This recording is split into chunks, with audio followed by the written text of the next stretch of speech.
Karachi police का भी अपना ही मिजाज है, कभी मोटरसाइकिल पर तो कभी मोबाइल में गश्त करती है, लेकिन जब अपने मन में आए तो घोड़े पर भी सवार हो जाती है।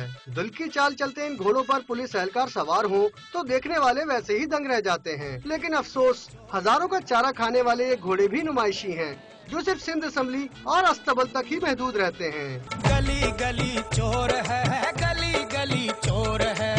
अब जिस दिन असम्बली का इजलास हो, असम्बली के इजलास पे जाते हैं, वहाँ पर जाके जब वज़ीर आला साहब आते हैं तो वहाँ जो है रोड ब्लॉक करना होता है तो रोड पे खड़े होते हैं।